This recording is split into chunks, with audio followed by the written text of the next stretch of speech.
जय हिंद दोस्तों, good morning. आज हम लोग का ये बिलियन के क्रम में हमारा वीडियो है। आज हम लोग इसमें देखते हैं हमारा जो है बिलियन के पराशर दाब हम लोग पहले वीडियो में बढ़ा दिए थे, उसमें पराशर दाब के नियम आज हम लोग इस वीडियो में देखते हैं। तो आज हम लोग देखते हैं कि बिलियन के पराशर दाब से कौन कौन से नियम आते हैं। तो बिलियन का जो हमारा पराशर दाब होता है उससे निम्नलिखित संबंधित दो नियम हम लोगों को पढ़ने होते हैं। जो हमारा पराशर दाब है इससे संबंधित हम लोगों को निम्न दो नियम पढ़ना है।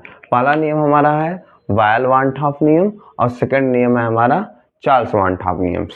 तो वायल वान हाफ नियम जो होता है हमारा, ये कहता है कि स्थिर ताप पर किसी विलयन का जो पराशर दाब होता है उसकी सांद्रता के समानुपाती होता है। मतलब कि स्थिर ताप पर अगर हम लोग ताप को स्थिर रख दे तो अगर विलयन का पराशर दाब बढ़ाएंगे तो उसके अगर विलयन की सांद्रता हम लोग बढ़ाएंगे तो उसका क्या होगा, पराशर दाब बढ़ेगा। जैसे करने का मतलब है, अगर किसी का पराशर दाब 10 है ना, अगर उसकी सांद्रता से किसी 1 लीटर पानी है उसका पराशर दाब कितना है, 10 है। अगर उसकी सांद्रता बढ़ा, मतलब पानी की मात्रा हम लोग बढ़ा देते हैं, 10 लीटर्स कर दे 20, तो उसका पराशर दाब भी बढ़ जाएगा। इसे कहते हैं P प्रोपोर्शनल टू C। ये प्रोपोर्शनल हटाते हैं तो K रखते हैं, जहाँ पर K क्या होता है, हमारा एक कांस्टेंट होता है। इसी के क्रम में एक चार्ल्स वीवर उन्होंने भी दिए पराशर दाब संबंधी नियम, जिसे हम लोग चार्ल्स वान हाफ नियम कहते हैं। इनका कहना था कि आप सांद्रता को आप स्थिर रख कर क्या करिए, अगर विलयन का पराशर दाब P को बढ़ाएं ना, विलयन का पराशर दाब P जो होता है हमारा, वो परम ताप T के क्या होता है, समानुपाती होता है। अगर हम लोग पराशर दाब P को बढ़ाते हैं तो हमारा क्या होता है, हमारा जो होता है, अगर ताप को हम लोग बढ़ाएं तो उसका प्रेशर क्या होता है, बढ़ता है। अगर आप किसी बॉटल का ताप बढ़ाएंगे तो बॉटल में भरा हुआ है तो उसमें जो पराशर दाब होगा उसका जो प्रेशर होता है, बेसिकली पराशर दाब को सिंपली आप प्रेशर समझिए, तो प्रेशर क्या होगा, बेसिकली बढ़ेगा।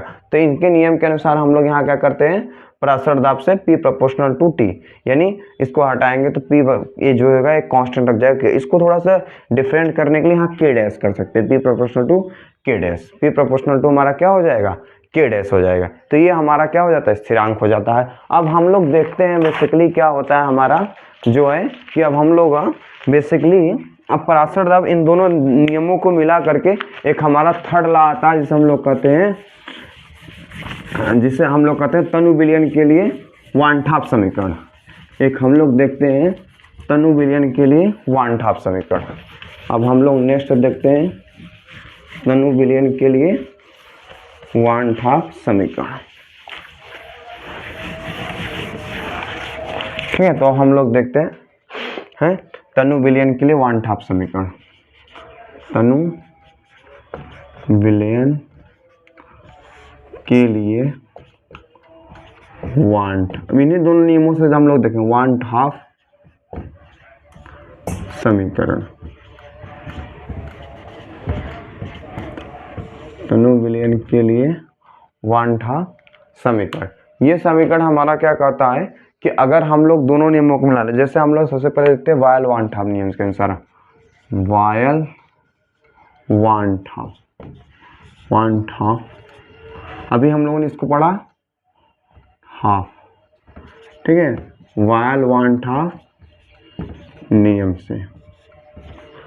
ठीक है, क्या होता है हमारा वायल वान हाफ का नियम, ये नियम हमारा कहता है कि जो विलयन का पराशर दाब P होगा वो जो हमारा होगा वो क्या होता है, हमारा सांद्रता C के प्रोपोर्शनल होता है, यानी P प्रोपोर्शनल टू C, यानी कैसे रखते हैं हम लोग जानते हैं कि C जो होता है सांद्रता होता है एकांक 1 लीटर आयतन के लिए C बराबर क्या होता है, ठीक है, C बराबर क्या होता है 1/V होता है। ठीक है, तो यहाँ पर रख देंगे P इक्वल टू K और यहाँ पर हो जाएगा V, यानी PV बराबर K।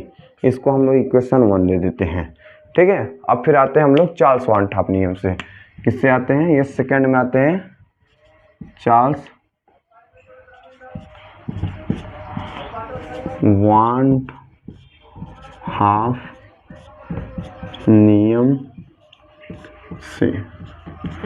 ये क्या था हमारा, P प्रोपोर्शनल टू T, क्या था हमारा P प्रोपोर्शनल टू T, यानी P इक्वल टू यहाँ पर K डैश था T। ठीक है, यहाँ पर हम लोग कह सकते हैं कि P by T proportional to K dash. ठीक है, इस क्वेश्चन। अब हम लोग क्या करेंगे, इक्वेशन 1 और 2 को देखिए सॉल्व करेंगे, या तो इसी को बना लीजिए। ठीक है, तो हम लोग क्या कराएंगे, इक्वेशन 1 और 2 से फ्रॉम 1 एंड 2 लिखेंगे समीकरण 1 व, अब यहाँ से समीकरण 1 व 2 से, समीकरण 1 व 2 से क्या हो जाएगा हमारा, समीकरण 1 और 2 से हमारा हो जाएगा पी भी इक्वल टू हमारा आ जाता है, पी भी इक्वल टू हो जाता है, ये दुखिए बराबर हो जाएगा पी और एक के यहाँ का गुणा होगा, इसको इक्वेशन 2 समझिएगा, ऐसे इसको अनुमान करके इसको समझिए इक्वेशन 2, ठीक है। तो पी भी इक्वल टू क्या हो जाएगा हमारा, ये पी भी इक्वल टू आर टी, ये आर टी आ जाएगा। अगर हम लोगों का बिलियन में मूलों की संख्या अगर देख लें, यदि मूलों की संख्या